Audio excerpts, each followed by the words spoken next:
Muito feliz de retornar aqui. Nós sabemos o que Deus tem feito nessa cidade. E é maravilhoso poder fazer um pouquinho parte disso. Sabe, ver os jovens se despertando para viver o Evangelho. Isso não tem preço. A gente tem viajado, eu tenho falado isso com o Rica. Falo, cara, não é incrível o que Deus está fazendo no Brasil? Não é maravilhoso o que está acontecendo? Sabe? Tantos jovens, tanta fome de Deus. E isso está afetando todas as esferas da sociedade. Nós vemos o que está acontecendo no Brasil. Isso é uma resposta de Deus aos corações que clamam. Isso é maravilhoso. Eu estou super feliz. Todas as vezes que eu olho para o Brasil, eu fico imaginando a Europa assim um dia, sabe? Europa cheia de jovens andando pelas ruas, amando Jesus, entendendo qual é a verdadeira vida, o propósito real disso aqui. Porque na verdade, o que tentaram fazer com Deus, o que tentaram fazer com o Evangelho foi deturpar o Evangelho. Deturparam Deus. Começaram a tentar colocar Deus dentro de uma caixinha chamada religião. Sabe? Aqui, ó, Deus faz parte de uma religião. Se você quer encontrar Deus, você precisa fazer parte de uma religião, você precisa ser um religioso. Isso é a maior besteira que já inventaram na face da terra. Porque a Bíblia diz que no início era o Verbo, e o Verbo estava com Deus, e o Verbo era Deus. Todas as coisas foram feitas por Ele, e sem Ele nada do que foi feito se fez. Nele estava a vida, e a vida é a luz dos homens. A luz resplandece sobre as trevas, e as trevas não prevalecem sobre ela. Essa é a introdução que João dá para falar sobre Jesus. Então diz que no início era Jesus, ou seja, se no início era Jesus e todas as coisas foram feitas por meio dele, ele é antes de qualquer religião ser. É um absurdo você colocar Deus dentro de uma caixinha chamada religião ou qualquer outra caixinha. Porque tudo que você vê, tudo que você consegue enxergar, tudo que você consegue sentir, teve origem nele. E hoje, se você está aqui, é porque Ele sustenta a realidade. Hoje nós estamos em Deus, não é impossível você ficar fora de Deus, Ele sustenta isso. Cada respirar nosso é misericórdia. Cada vez que nós acordamos pela manhã é misericórdia, Ele está sustentando a nossa vida. Aí vem os caras, vêm falar para mim que Deus é uma religião, que Deus é sobre fazer e não fazer, sobre seguir rituais, sobre ir até certo lugar. Que absurdo. Jesus veio falando, ele falou assim: eu sou o caminho, eu sou a verdade, eu sou a vida. Você sabe quem é Deus? Ele é a vida. Só existe aquele que está em Deus. Mas é incrível como o mundo foi enganado. E eu tenho andado por aí e visto nos rostos das pessoas, quando elas ouvem falar sobre Jesus a primeira vez, depois quando elas têm uma experiência, quando a luz resplandece sobre elas, a cara com que elas ficam, porque elas realmente não esperavam. Elas esperam que Deus seja uma caixinha, seja uma religião, é o que elas imaginam.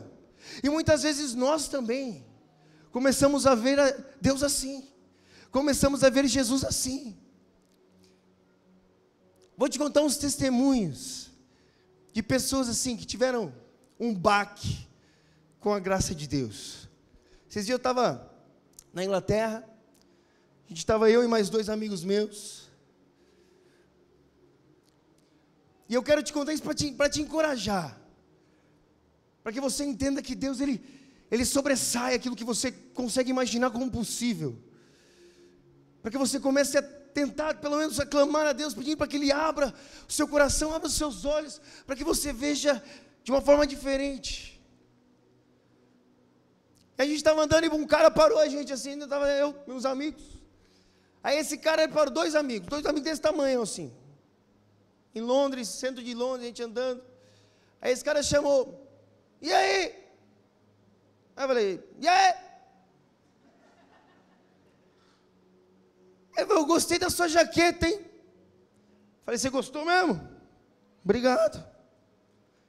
Eu vendo ela para você. Eu queria ter uma conversa com ele. Porque onde já se viu, eu estou andando no centro de Londres, à noite. Um cara me chama. Só pode ser para que eu pregue o evangelho para ele. Tem que ser. Não tem outra explicação. Tem que ser isso, cara. Não é possível. O que eu tenho? Ele vai me chamar assim. Ele chamou. Você gostou da minha jaqueta? Eu precisava começar uma argumentação com ele. Aí ele falou assim, gostei. Eu falei, então eu compro, eu vendo. Ele falou, quanto você quer? Eu falei, 50 libras. Eu tinha pagado 30 nela. Falei, venda por 50, ganho 20. Na verdade eu falei o preço para ele não comprar, mas eu não queria vender. Só queria não perder o cara, né? Falei assim, então tá bom, legal, bonito. Então, vamos conversar aqui, cara. A noite está só começando. Aí ele falou assim, você vende 50 libras? Aí eu vi que ele animou, já desanimei. Falei, vendo. Aí ele falou, então, eu te dou 1 grama de cocaína nela. Aí eu falei, é um traficante. Melhor ainda. A probabilidade está aumentando que esse homem precisa do evangelho. Cada vez melhor está ficando a conversa. Ele podia falar, eu sou um padre, sei lá. Ele falou, sou missionário, estou aqui. Eu te dou cocaína? Eu falei, esse cara mesmo. Eu falei, 1 grama de cocaína, eu pedi 50. Eu falei, você está maluco? Você sabe de onde eu vim? Ele falou, não, onde você veio? Do Brasil. Você sabe onde fica o Brasil? Onde? Do lado da Colômbia. Você acha que eu vou pagar tudo isso daí em cocaína? Você é maluco, cara? Veja, comecei a argumentação com ele. Olha só. Não, ele falou, mas aqui é porque aqui é caro, porque aqui só vem a melhor do mundo. Falei, rapaz, você está querendo me oferecer um negócio que é bom aqui no mundo. Eu tenho um negócio aqui, que é tão bom, mas tão bom, que você não achava que na terra não teve que vir do céu. Aí ele falou, esse moleque é pior do que eu mesmo. Louco, não é possível. Aí ele falou assim, o que é?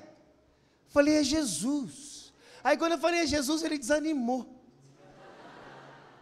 Por quê? Porque na cabeça dele, Jesus é uma religião. Porque na cabeça dele, Jesus não tem graça nenhuma. Ele não sabe que Jesus nasceu de uma virgem, viveu uma vida santa e pura, agradou a Deus, recebeu o Espírito Santo de Deus, morreu numa cruz, mas não ficou morto, ressuscitou ao 3º dia. Ele não sabe que a vida de Jesus foi tão impactante na história da humanidade, que ele dividiu o tempo. Ele não sabe que a vida de Jesus foi tão impactante, que a mensagem dele é pregada até hoje, sem ele ter escrito nada, os seus discípulos escreveram por ele. Ele não sabe, ele acha que Jesus é uma capela. Ele acha que Jesus é alguém com uma fumacinha balançando. Ou sei lá o que ele acha, mas ele não sabe quem é Jesus. Ele não tem ideia quem é Jesus. Ele não sabe que Jesus, ressuscitado ao 3º dia, ele apareceu para os seus discípulos no meio do quarto enquanto estava tudo fechado. Aí as pessoas podem falar assim, mas Jesus era um fantasma. Não, fantasma somos nós. Ele é a realidade. Ele passou pela porta, porque a porta não é nada para ele. A porta é como um fantasma para ele. Ele é o que é real. Aí ele apareceu diante dos seus discípulos, e eles com medo dele, ele comeu o pão com eles, falou, toca aqui e vê. Esse Jesus ressurreto, ele não sabe disso. Ele não sabe que Jesus ressurreto ficou 40 dias ensinando sobre o reino dos céus, até ser elevado aos céus, homem, real, sentado à direita de Deus, e está lá até hoje. Ele não sabe disso. Ele não sabe que Jesus é um homem, que Jesus é uma pessoa, que Jesus está vivo, ele não tem ideia. É por isso que quando eu falei Jesus, ele desanimou. O que você acha de Jesus, cara? Quando eu falo o nome de Jesus, o que acontece com você? O que vem na sua mente? Será que você também não pensa em uma caixinha? Será que você também não pensa em uma religião? O que esse nome Jesus gera em você? o que você consegue ver. Aí ele falou, there you go, Jesus. Falou, só podia ser mesmo. Te ofereço droga, você não quer, você pode ser crente. Aí eu falei, cara, nós temos que passar para outra parte, eu já derrubei água aqui tudo. Nós temos que passar, vou molhar minha Bíblia, vou deixar ali do lado, que eu vou molhar tudo aqui. Nós temos que passar para a parte mais divertida da história.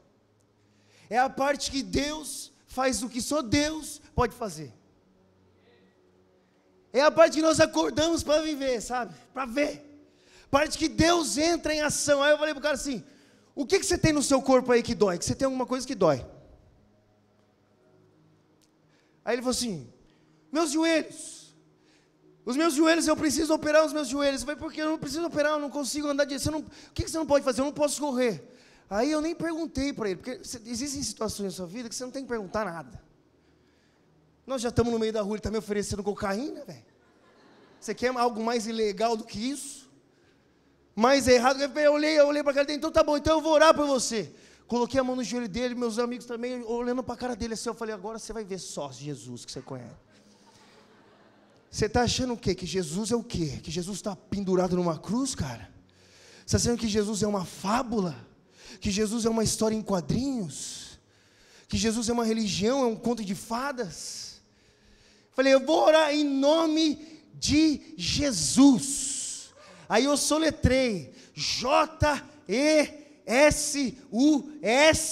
Jesus Christ of Nazareth. Para ficar bem gravado na cabeça dele assim. Falei, joelho seja completamente curado. Sejam curados em nome de Jesus. Eu perguntei para o cara assim, orei também, falamos amém. Eu falei, o que você não podia fazer? Ele falou, não podia correr, então corre. Aí, cara, surpreendentemente, esse cara acreditou em mim. Saiu correndo.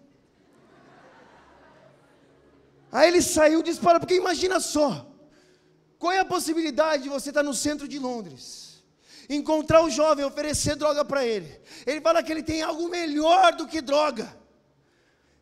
Que ele tem algo tão bom que veio do céu. E ele tem isso, ele acredita tanto nisso que ele põe a mão no meu joelho e começa a orar por mim. Ou esse cara é totalmente maluco, ou ele está falando a verdade.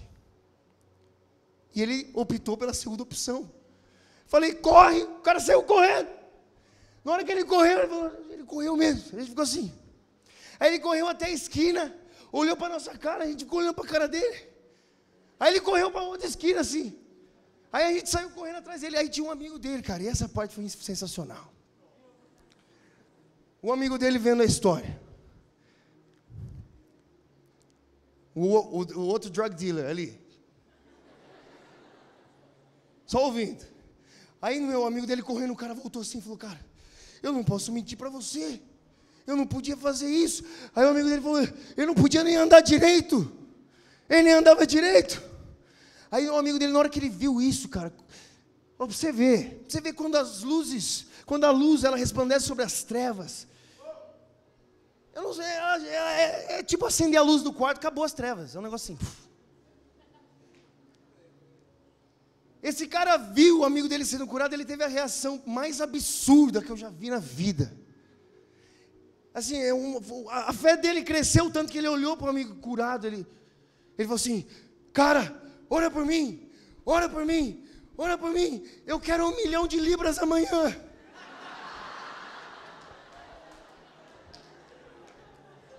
Falei, meu Deus, nem eu tenho fé para pedir isso.